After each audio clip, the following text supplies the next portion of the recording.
fintechs para lavar dinheiro. Segundo a PF, o grupo movimentou ilegalmente mais de 6 bilhões de reais nos últimos 5 anos. Era cedo quando os policiais federais foram até as casas e as empresas dos suspeitos. O objetivo era cumprir 16 mandados de prisão e 41 de busca e apreensão, a maioria em São Paulo. Mas os agentes também foram ao Ceará, Bahia, Espírito Santo, Santa Catarina, Paraná e Distrito Federal. E em alvos no exterior. Polícia, tudo bem? Polícia. As investigações começaram em 2022. Segundo a Polícia Federal, o grupo criminoso é suspeito de praticar crimes financeiros no valor de 6 bilhões nos últimos 5 anos. A maior parte do dinheiro, segundo as investigações, foi enviada para a China. Os policiais afirmaram que o esquema criminoso era mantido por estrangeiros e brasileiros. Nós temos aí no meio dessa investigação, além dos líderes e das pessoas que atuam diretamente nessa organização criminosa, nós temos a corrupção de policiais, nós temos gerentes de bancos trabalhando para isso e, além disso, pessoas junto a juntas comerciais e cartórios onde são forjados inúmeros documentos, inclusive de importação. Todos documentos falsos que visam dar embasamento a operações financeiras que, na verdade, são simples transferências de dinheiro do crime. A Polícia Federal apurou que a quadrilha também atendia qualquer pessoa que quisesse lavar dinheiro, ocultar capital e enviar ou receber valores fora do país de forma ilegal. Segundo as investigações, os criminosos abriam empresas, inclusive bancos digitais, para entrar no mercado de criptomoedas e cometer os crimes. A Justiça determinou o bloqueio de 10 bilhões de reais de 214 pessoas jurídicas. Essas empresas, de alguma forma, tentaram ocultar o dinheiro, mas não são empresas pujantes, não são empresas em funcionamento. A maioria delas são empresas fantasmas ou empresas de fachada. Entre elas, da To Go Bank, instituição de pagamento citada pelo delator do PCC, Vinícius Gritzbach, que foi assassinado no Aeroporto Internacional de São Paulo, em Guarulhos, no começo do mês. O presidente fundador da To Go Bank é um policial civil, Silas Elia, que foi preso hoje. Silas já está afastado da polícia há mais de um ano por causa de outras denúncias de corrupção. Também foi preso o homem apontado como o chefe da quadrilha, o chinês Tao Li, que vive no Brasil desde 2011. Tao Li já tinha sido preso em 2022. Os investigados podem responder por organização criminosa, lavagem de dinheiro, evasão de divisas. As penas somadas passam de 35 anos de prisão. A To Go, instituição de pagamento, disse que colabora com as investigações da Polícia Federal e que está à disposição das autoridades. Nós não conseguimos contato com as defesas de Silas Elia e de Tao Li. A gente fala agora da investigação do envenenamento de 2 adolescentes em Minas Gerais. Um deles continua internado num hospital de Belo Horizonte. A irmã dele morreu no domingo e foi enterrada hoje. A suspeita é de que os 2 foram envenenados pela própria mãe. Olá, tudo bem? A mãe, Viviane Leonarda dos Santos Oliveira, de 40 anos, está presa. Ela é a principal suspeita de envenenar os filhos, um menino de 12 anos e uma jovem de 18 anos. Segundo a Polícia Civil, na semana passada, ela fez almoço para os filhos e logo depois que eles comeram, começaram a passar mal. O pai foi acionado, levou os filhos para o hospital.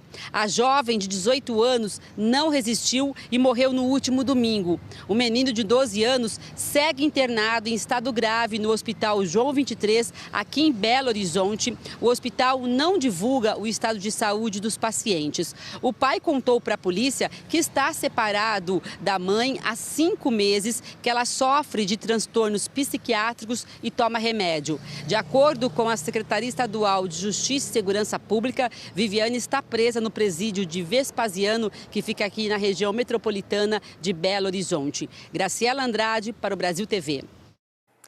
A polícia do Maranhão procura os criminosos que aterrorizaram pessoas no interior do estado, em Central do Maranhão, na última sexta-feira.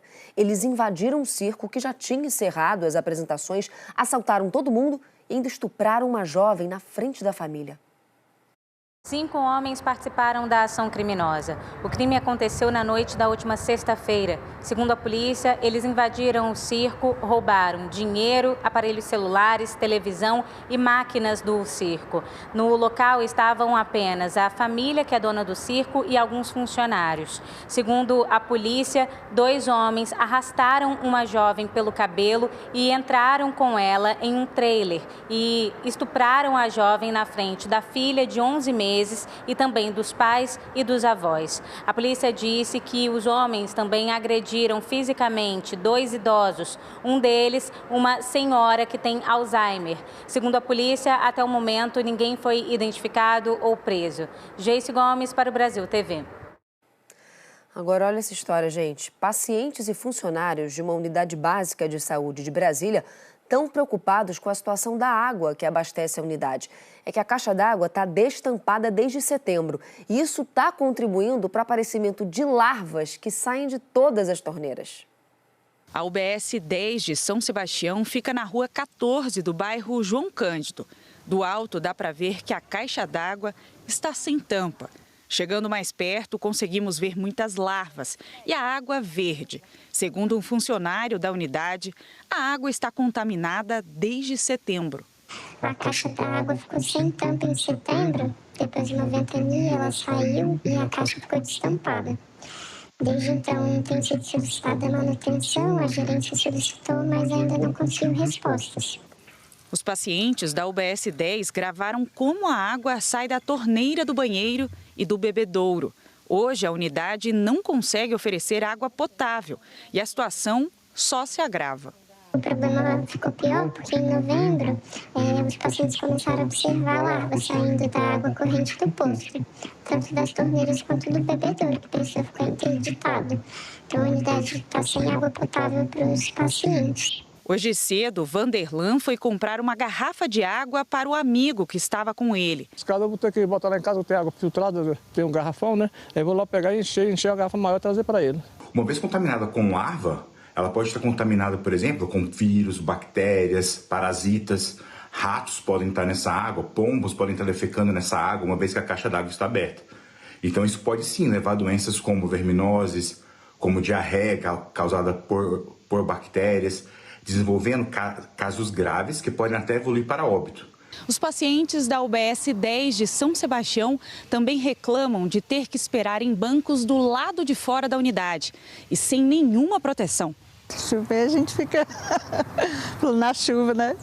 Que aqui é tudo destampado, tudo sabe. Assim, o atendimento é maravilhoso, né? Mas não tem condição nenhuma, né? Para você ficar dentro do posto, né? E o prédio da UBS 10 de São Sebastião é alugado.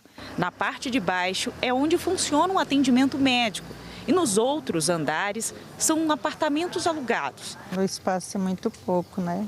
E para apoiar a gente, muita gente que mora aqui, né? Todo mundo vem aqui ser atendido, né? Então eu acho o espaço muito pequeno.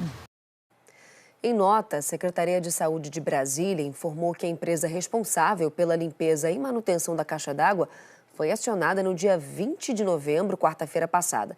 Naquela data, segundo a Secretaria, foi constatado que a água estava imprópria para consumo e o bebedouro foi interditado. A Secretaria conclui dizendo que a manutenção, a limpeza e a troca de tampa estavam marcadas para hoje.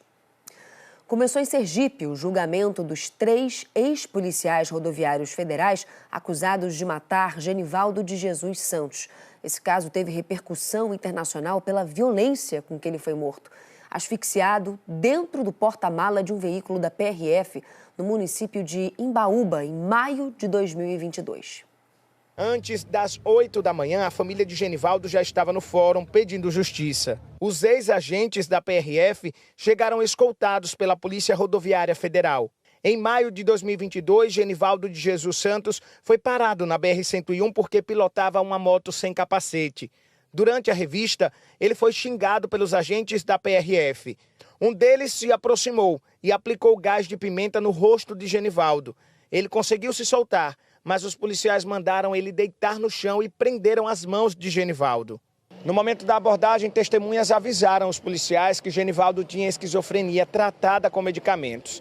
As pessoas tentaram ainda advertir que ele poderia não resistir. Tem problema mental, rapaz. Vai matar o cara. Os agentes colocaram Genivaldo dentro da viatura e um dos policiais jogou gás lacrimogêneo dentro do porta-malas.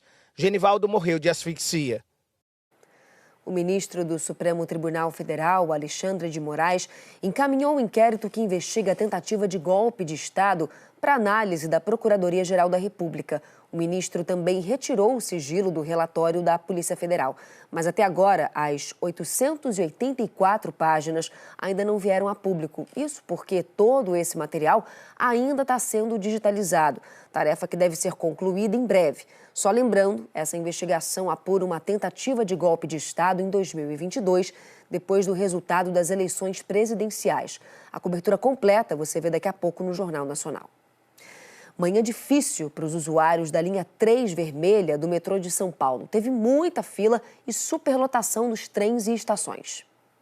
A falha na linha mais movimentada do metrô obrigou os passageiros a enfrentar filas quilométricas nas estações da Luz, Guilhermina Esperança, Itaquera, Arthur Alvim. A catraca está a quilômetros de distância. Fora das estações, situação parecida. O problema que causou tudo isso começou na estação Tatuapé. De acordo com o metrô, por volta das 6h40, por causa de uma interferência em um equipamento, a velocidade teve que ser reduzida e houve maior tempo de parada. Eu saí de Itaquera às 6h20 da manhã, só que eu desci no Tatuapé porque tá muito cheio, eu comecei a passar mal de tão cheio que tá. E aí eu acabei descendo aqui. Era para eu estar no serviço 8 horas, eu ainda tô aqui tentando pegar o metrô. Nós estamos com problemas. Os reflexos atingiram toda a linha. Por causa da superlotação, pessoas passaram mal e se arriscaram para sair dos trens. Alguns tentaram usar uma passarela de emergência entre as estações Santa Cecília e Palmeiras Barra Funda. E por volta de 8h20 da manhã, por segurança, a operação foi completamente interrompida entre as estações. Isso aqui é a saída de emergência aqui, ó, do metrô. Nem sei onde a gente está aqui. Um levantamento feito pela produção da TV Globo mostra que a linha 3 vermelha é a que mais apresentou falhas este ano. O produtor André Graça contabilizou 141 problemas desde o começo do ano até agora. 53 deles, ou seja, 37,5% das falhas, ocorreram na linha vermelha. O metrô informou que a operação dos trens começou a ser normalizada cerca de 3 horas depois do início dos problemas e pediu desculpas aos passageiros pelos transtornos. A seguir, a primeira bênção em ação de graças pela retomada do Santuário de Nossa Senhora da Conceição no Recife. É já já.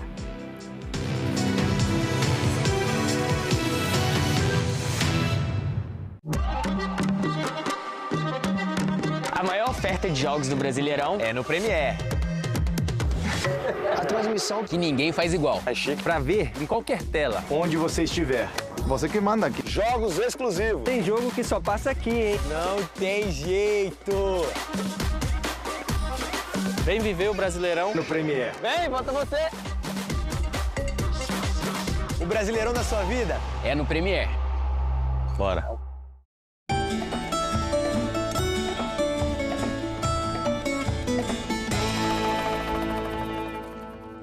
Olá! A tradição dos carros de boi em Minas Gerais. Há quase 50 anos, centenas de carreiros pegam estrada para um encontro no município de Bertioga. O canto do carro de boi ecoa por toda a estrada de chão batido. O atrito entre as peças de madeira garante esse som característico. A primeira parada é no hospital do município, uma homenagem ao início dessa história. O festival surgiu para arrecadar verba para a construção da unidade de saúde. O Ian é o carreiro mais jovem dessa turma toda. É legal demais, é uma tradição que não pode acabar. Há 47 anos acontece o Festival de Carros de Boi aqui em Bertioga, reconhecido pelo Estado de Minas Gerais como bem imaterial do município. Enquanto a boiada vai passando, o povo vai apreciando essa tradição que atravessa o tempo, um símbolo de união e cultura. Durante a festa, voluntários se unem para preparar um almoço típico, que é vendido para os visitantes em prol do hospital. Essa família veio de São Paulo e achou tudo muito curioso. É novidade, tudo é novidade. Vale o registro? Com certeza, para ficar na memória.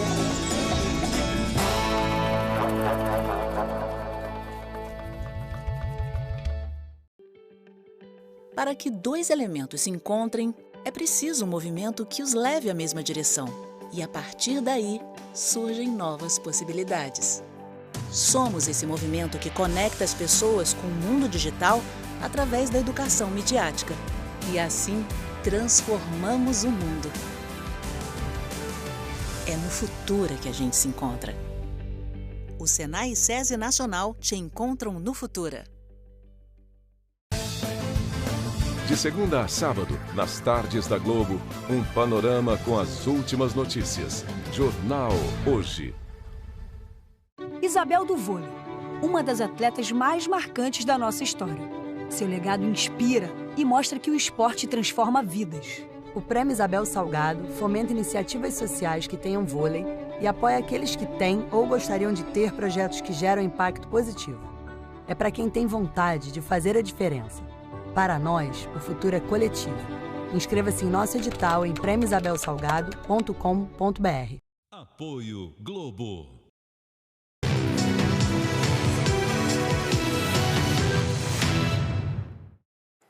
Brasil TV de volta falando da fiscalização em empresas por agentes do CREA, Conselho Regional de Engenharia e Agronomia de São Paulo, junto às autoridades portuárias de Santos, no Porto de Santos, o maior do país. Os agentes fiscais se encontraram pela manhã no Parque Valongo. Até sexta-feira devem ser feitas 250 vistorias em atividades de engenharia realizadas pelas empresas do Cais Santista. Um exemplo são essas obras de fundação para fazer a passarela do Boulevard Aéreo, que vai passar em cima da Avenida Portuária, ligando o terminal ao Valongo. Os fiscais vão passar por outras duas cidades além de Santos, Guarujá e Cubatão. O resultado da força-tarefa vai ser divulgado no dia 5 de dezembro. São mais de 100 empresas, incluindo terminais marítimos e terceirizadas. Todo o Porto de Santos é uma grande atividade de engenharia, né? Os içamentos das cargas, as gruas que a gente vê, todas elas precisam ter um plano de rig. Então nós temos atividade na mecânica, na química, na ambiental, em todas essas áreas. Então, para dar exemplo, um container que vem com automóveis, tem toda a autorização de um engenheiro, o laudo de que veio em boas qualidades e por aí afora. O trabalho é uma parceria entre o Conselho Regional de Engenharia e Agronomia do Estado e a Autoridade Portuária de Santos. A fiscalização é anual. Depois de feito o levantamento das empresas, começou a parte prática. Nós fizemos um levantamento de todas as empresas terceirizadas que estão fazendo algum tipo de serviço aqui dentro do porto. Também tem as empresas que ficam direto aqui também no Porto, já também fizemos todo esse levantamento. Então hoje a gente já vem com mais de 100 empresas cadastradas, o quais nós vamos fazer toda a fiscalização nessas empresas, para ver se elas têm registro junto ao nosso Conselho de Engenharia, para verificar se os profissionais que trabalham nessas empresas estão habilitados para desenvolver aquela atividade técnica. Então nós vamos fazer todo esse tipo de fiscalização. Uma forma de garantir o cuidado com as atividades técnicas realizadas. Inclusive, a equipe esteve conferindo a reforma do atracadouro das barcas que funciona nessa região portuária. Viemos até aqui para analisar, por exemplo, essa fundação. Se foi projetada por um engenheiro calculista, se a empresa que está fazendo está registrada dentro do conselho e se esse profissional é o responsável por essa obra. Porque depois que estiver pronta essa passarela, toda a sociedade que vai fazer uso dela vai estar segura. Você já sabe o que vai fazer com o 13º? As empresas têm até sexta-feira para fazer o pagamento da parcela única ou da primeira parte desse salário extra. Essa grana a mais, claro, traz expectativa para o trabalhador, ainda mais com as ofertas da Black Friday. Mas especialistas alertam que esse também é um bom momento para quitar as dívidas. 13º. Essas duas palavrinhas podem ser o gatilho que desperta sentimentos e desejos de consumo guardados o ano inteiro. Vou usar com a minha namorada e com a minha família. Sei lá, levar algum lugar para jantar, um japonês, é muito bom, né? Final de ano. Talvez um presente de Natal também nessa época. 13º também pode significar a chance de dormir mais tranquilo. Tem o carro para pagar, tem as contas do mês, então isso tudo vai ajudando, né? E tem bastante gente nessa situação. O número de famílias endividadas aumentou do ano passado para cá. É o que aponta a Federação do Comércio de Bens, Serviços e Turismo do Estado de São Paulo. Quase 2.900.000 famílias da capital têm alguma dívida, aumento de mais de 3% comparado ao ano passado. Sexta-feira termina o prazo para as empresas pagarem a primeira metade ou a parcela única desse salário extra previsto na Constituição. Cerca de 92 milhões de brasileiros com direito ao benefício vão colocar o dinheiro no bolso. Isso representa uma injeção de quase 322 bilhões de reais na economia do país. Cifras que fazem o comércio vibrar, com esperanças turbinadas pelas promoções da Black Friday e pelas compras do fim do ano. No final do ano, até como tem essa questão de presentes e tal, daí a gente já também junta alguma coisinha ali para dar, pelo menos para pai e mãe, essas coisas assim, que a gente sempre tem filho também, né? Então, filho também acaba ganhando presentinho. Para as empresas, o coração também bate mais rápido. Nesta financeira de veículos usados, o pessoal dos recursos humanos corre para realizar os pagamentos de 1.100 funcionários espalhados pelo país. É muito trabalho, assim, é um período do ano onde a nossa rotina muda. E por que o trabalho aumenta? Pelo pagamento do 13º, mas porque outros eventos acontecem nesse período com maior volume, né? Então, por exemplo, férias, fechamento de meta, comissão, tudo isso acaba acontecendo aí nesse período junto com o 13º, né? Na gestão da folha aí no fim do ano. Ao trabalhador, o maior desafio mesmo é colocar a cabeça no lugar e usar o 13º com sabedoria. O professor de Finanças Pessoais, Fábio Galo, da Fundação Getúlio Vargas, diz que é preciso ser racional. Antes de gastar com presentes, é preciso priorizar o pagamento de dívidas e procurar reservar dinheiro para as contas de 2025. Tem dívida, quita, mesmo que não estejam atrasadas, mesmo que você não seja inadimplente. Procura quitar as dívidas. Bom, sobrou 13º ou não tem dívidas, aí você tem que planejar o início do ano. Tem um monte de contas para pagar, tem escolas, né, tem tributos, né, PVA, IPTU, etc. Então você precisa sempre estar atento que janeiro, fevereiro vem com um monte de contas a mais. Fábio Galo também lança um desafio. Por que não usar o 13º para começar uma poupança?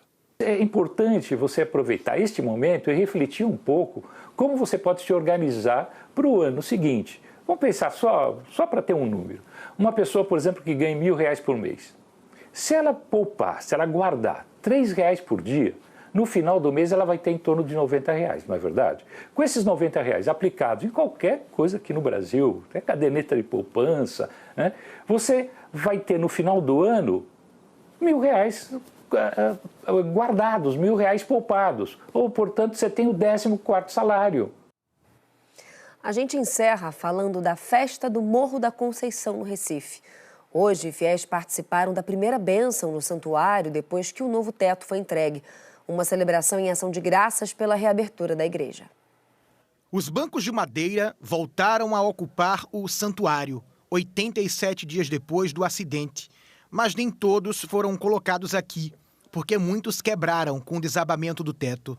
A reconstrução do teto do santuário foi entregue quase 3 meses depois do desabamento. E na semana do início da festa do Morro, para deixar tudo pronto, quase 100 voluntários fizeram um mutirão de limpeza. Fiquei muito emocionada de ver os fiéis tudinho aqui dentro, há bastante gente limpando, fazendo de tudo aqui dentro dessa igreja ontem, com muito amor mesmo. Me arrepei todinha só de falar. Ver essa igreja reformada, você não sabe a felicidade que nos traz. Não só a minha, todos do Morro, né? O desabamento do teto foi no dia 30 de agosto. 2 pessoas morreram e 25 ficaram feridas.